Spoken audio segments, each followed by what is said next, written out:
नमस्कार, good morning, सुप्रभात। आपके साथ मैं हूं करुणा शंकर शर्मा और देखिए वॉर जोन की खबर का हम रुख कर रहे हैं। अरब एटमी बारूद के ढेर पर बैठा हुआ है। महाशक्तियों का संग्राम शुरू होने वाला है।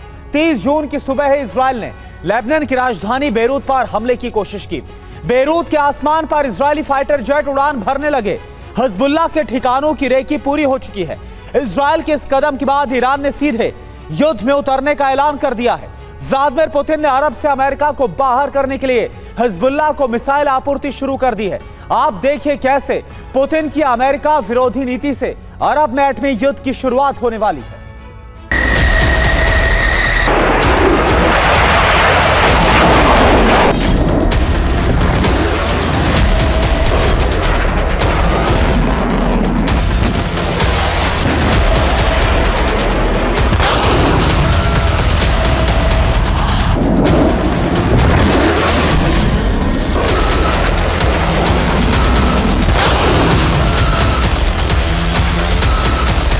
रविवार की सुबह इजराइल का रामत डेविड एयरबेस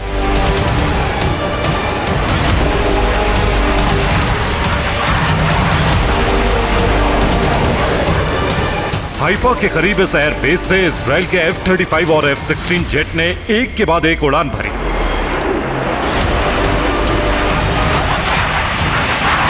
इजराइल के पायलट्स को एक बड़ा मिशन दिया गया था और यह मिशन था बेरूत में हिजबुल्लाह के ठिकानों पर हमले।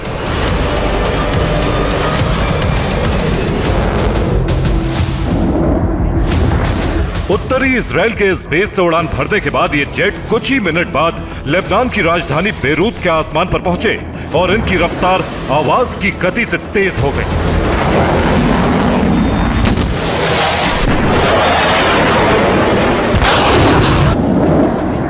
इजराइल के ये फाइटर जेट बेरूत के आसमान पर सोनिक बूम से घिरे देखे गए।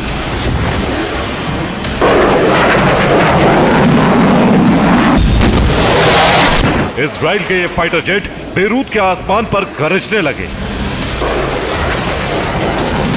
और बेरूत धमाकों से गूंजने लगा।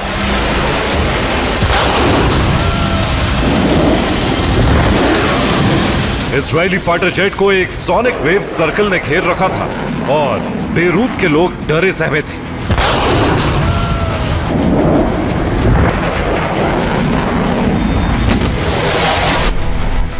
रचाया अल-फौकर और सैदा सहित कई इलाकों में धमाके गूंजने लगे। बेरूत के लोग जान बचाने के लिए छिपने लगे। बेरूत को लगा कि इजरायली वायुसेना ने हमला कर दिया। बेरूत में अलर्ट सायरन गूंजने लगे। करीब 6 मिनट की उड़ान के बाद सब कुछ शांत हो गया।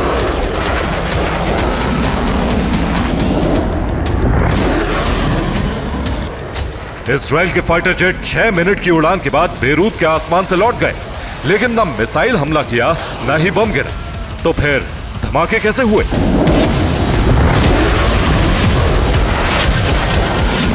फाइटर जेट जब आवाज की गति से तेज चलते हैं तब शॉक वेव बनता है। इस शॉक वेव को सोनिक बूम कहते हैं। फाइटर जेट के गुजरते ही सोनिक बूम का जोरदार विस्फोट होता है।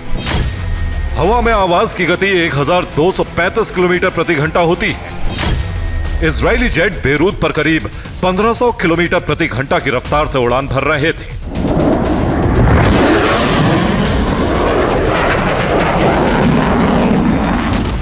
इजराइल के फाइटर पायलट बेरूत पर हमले का अभ्यास करने पहुंचे थे। इन जेट्स ने लेबनान इजराइल की ब्लू लाइन लांघी और 6 मिनट तक बेरूत पर गरजते रहे।